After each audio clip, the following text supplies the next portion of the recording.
Hey, what is up, everyone? This is Ete with another episode of Eco Lawn Science. Hope you're having a wonderful day. Today is going to be one that's a little more basic for those of you who have a lot of experience in the lawn care industry or have just been around the products for years. So I apologize, but I wanted to speak to it because I've noticed, as I've mentioned in previous episodes, it seems to be one of the biggest contributors, in my opinion. I don't have research to back it up, only just the last 20 years of experience in the industry working with homeowners, is that on a very basic level, weed controls or herbicides are not fully understood. And so I really just wanted to do a very basic overview of weed controls for those of you who may have burned a hole in your lawn, may have messed up, or just unsure. So I apologize for any of you experts. This will be basic. You may just want to skip this episode. So when we talk about weed controls, the most common ones you're going to find, and depending on where you are in the north, the south, what part of America, or wherever you are in the world, it's going to depend on what you're looking for. But basically the concept of a weed control or an herbicide is a product that can go through and kill its targeted weeds.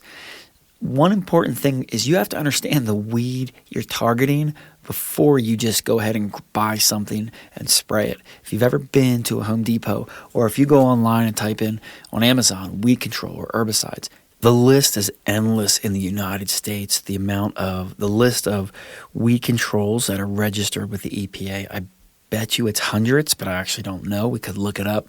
But anyway, my point is it can be very overwhelming, and it's easy to do the wrong thing. It's easy to grab the wrong product. So I would say first, identify the weed that you have. So if you have a lawn, a bluegrass lawn, and it's April or it's May, and you see the yellow flowers, you say, I know what that is. You get online or you ask someone, yeah, that's a dandelion. Okay, that's a start. Once you identify the weed, I know it sounds simple, but trust me, it doesn't happen a lot. Once you identify the weed that you're treating, from there, you can go to the store, read the labels. Every label is going to list the plants or the weeds that it targets. So you're going to find one that's labeled. So you're going to get the label, and the labels can be 3 pages. They can be 12 pages of different application rates, a wide variety of weeds that this one product can control. But in this situation, you're going to find one that controls dandelions. In the label also, you're going to find the application rate. It's going to tell you how many ounces per gallon or per 1,000 square feet that you need to apply this weed control to be effective. It will also talk about application equipment. It might be a backpack sprayer, it might be a large tank, a 1-gallon hand sprayer. It could be something smaller. So these are all the factors you have to know before picking the weed control. On a very basic level, there's a non-selective weed control and then a selective weed control. The main difference there is the selective, it selects what it kills. So that's how I remember which is which. So if you spray dandelions in a lawn, you want to use a selective because it's selecting to kill the dandelions and not to kill the grass.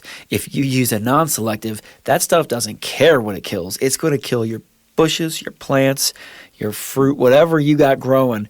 So if you spot treated a lawn with a non-selective, which would be more like a Roundup, a glyphosate, an organic, final sands, if you spot treat those dandelions, it's going to leach out a few inches and it's going to have big dead patches. I see it all the time. Every summer I drive through and I see one and I'm like, wow, that looks hilarious. Anyway, so I know there's a problem.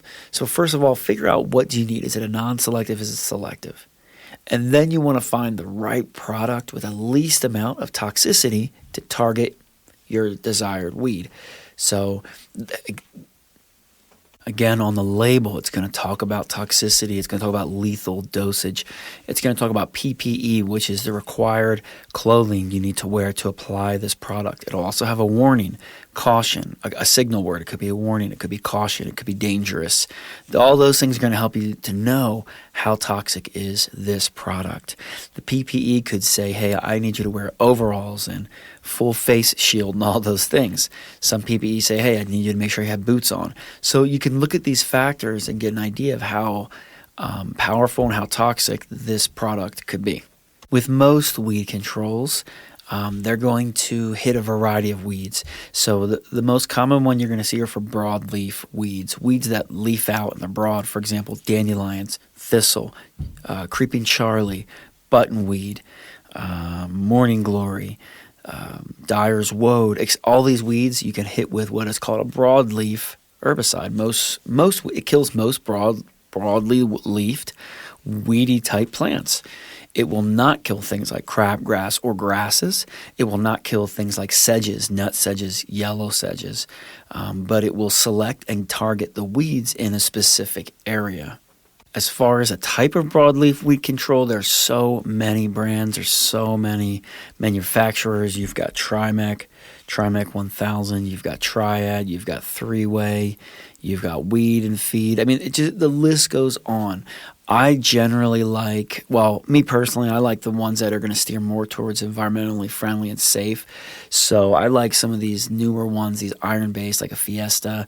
But even if you're using some traditional ones, you want to find one that you don't need to apply a lot to it. So something that's going to have a low application rate that's effective. So maybe it'll say mix in 1 ounce of this product per gallon. So you're using a very little amount, and you really want to target that weed. So let's say you have a lawn, a nice front lawn. It's about 4,000 square foot, and there's 8 dandelions in there. Do you need to spray the entire lawn? No, you do not. That would just be putting product or impact on areas that don't need it. You're going to spot treat. You're going to spot treat the 8 weeds. So you're going to put them in your pump sprayer, your backpack. You're going to get the pressure right. You're going to get that mixed application right, whatever, 1 or 2 ounces per gallon, whatever it may be. You're going to walk up to it. You're literally going to put your nozzle just maybe 5-6 inches ahead, and you're just going to spray that area. Now, you don't need to kill it or murder it. You just need to spray it. It depends on the label. Some products you spray to the point of runoff. That means you don't want it dripping and dousing off, but maybe once you start seeing it to drip off or a little bit of runoff, you stop. Some you merely have to spritz it, just get it on the plant, and it will do its work from there. It'll grab the weed control will go in, the plant will eat it, it'll translocate it to the roots and kill it off, or however it kills. Every weed control has different methods of killing the weed. That's going to be on the label. But it's a simple process. A blanket weed control application is where you put in a tank and you cover the entire lawn. A lot of times you don't need to do this. Here's an example. If you show up, if I get a client, it's a new customer, they haven't treated their lawn in 10 years, and it is a dandelion farm, thousands of dandelions, I'm gonna have to weigh everything out and say, okay, this could take me 5 hours to spot treat, but the truth is 85% of your lawn is covered with dandelions. So maybe for that treatment, maybe that one time, you would come in and blanket it just to get it under control, because the weeds are literally covering the majority of the lawn. So, I mean, it's the same. I mean, if you were to spot spray it, you're going to use the same amount of product because it's so bad. So maybe at that point, I'd blanket it. And then as soon as those go down, I'd follow up with a spot treatment. So just little hits here and there wherever they show up. You really want to use it sparingly because you have to consider the amount of product you're putting down, and you don't really want to put it on areas that don't have the weeds. So you want to be very mindful and cautious with how you use the weed control. I think the biggest thing that I've learned that people who don't use these products professionally, the mistake they make is they think more is better. Please don't do that. Follow the label. If you're trying to kill a patch of weeds, but you're just angry and emotional and I'm gonna dump it on there, don't do that. I'm gonna spray these things until they're melting. Don't do that. Follow the label. If the label says 2 ounces per gallon and you spray just to runoff or before runoff, just do that. More is not better. It doesn't need more. It's not going to be any more effective or efficient to do it that way. If you follow the labels and use just the right amount, you will get the result. You'll kill the weed, but you'll have the least amount of damage done to the microbiology in the soil, the least amount of product and impact on your yard. So the bottom line is everything's in the labels. Please read the labels. Please don't just go online and Google a forum. How much of this should I put down? Just read the labels. It will take you maybe a half an hour, but this is a product, if you're a homeowner doing your own lawn, you're going to use regularly. It's worth investing the time to get it right, to understand the product, and to efficiently understand how it works and what you're targeting. I really believe that education changes the environmental impact. I believe the biggest problem we're having today is not as much the products, but it's the lack of education. It's the lack of understanding a product before you use it. So if there's one thing I could say and ask anyone out there who's using something they're not familiar with, please stop, take an hour, go deep, understand the label. Reach out to me, rob@ecolawnutah.com. If you have any questions, I will happily and freely give you any advice that I can if it means we're going to clean up the environment just a little bit. Hope you guys have a great day, and I will see you on the next episode.